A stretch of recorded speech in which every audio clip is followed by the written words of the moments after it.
There's one case that comes to my mind which I would like to highlight. Last 15 days back, we had operated a patient, middle-aged female who came to us with right upper abdomen pain, a fever, gangrene. Then on ultrasound and CT scans, we could identify that it was a gangrenous gallbladder.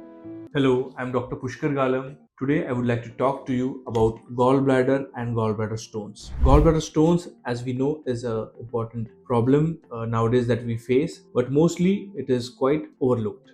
Gallbladder is a small organ located underneath the liver on the right upper side of the abdomen. It's a small pear-shaped organ around 10 to 15 grams in weight.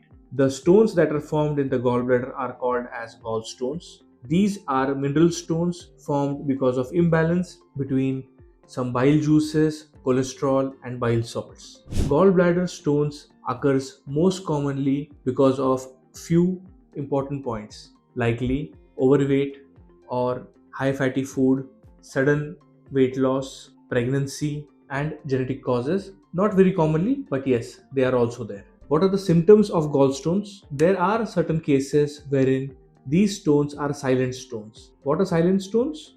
Patients will have gallstones but without any symptoms. Again, some patients will have pain in the right upper quadrant, mostly after a full meal or a high fatty meal. This pain can be sharp, suddenly occurring. This pain can also be radiating towards the back or to the shoulder.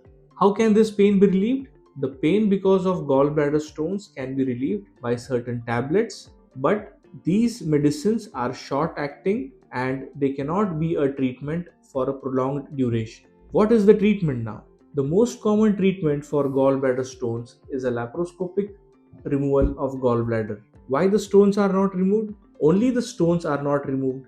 The surgery that we do in this is laparoscopic cholecystectomy or laparoscopic gallbladder removal, wherein very small incisions are taken over the abdomen.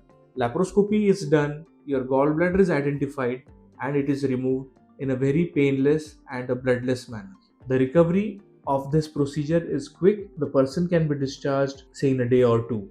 What are the complications if the surgery is not done? Now, the gallstones, if they remain in the gallbladder, can cause empyema of the gallbladder or gangrene of the gallbladder. That is a very hazardous and life-threatening situation. If these gallstones migrate into the CBD, then another problem, that is obstructive jaundice. In these cases, further complications occur if surgeries or other treatment are prolonged or postponed. There is one case that comes to my mind which I would like to highlight. Last 15 days back, we had operated a patient, a middle-aged female who came to us with right upper quadrant, right upper abdomen pain, a fever, gangrene. Then on ultrasound and CT scans, we could identify that it was a gangrenous gallbladder.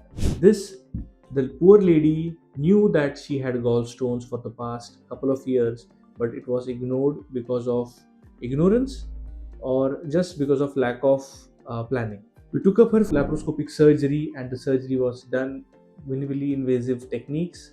The patient was saved, but all the misery that she had to undergo could have been bypassed if she was operated 2 years back. Hence, I would like to highlight the point that gallbladder stones are not very dangerous if they are taken care of during early course of the illness. But if you allow them to root in, the complications are very hazardous and sometimes they are life-threatening too. So how do you diagnose a condition of gallstones?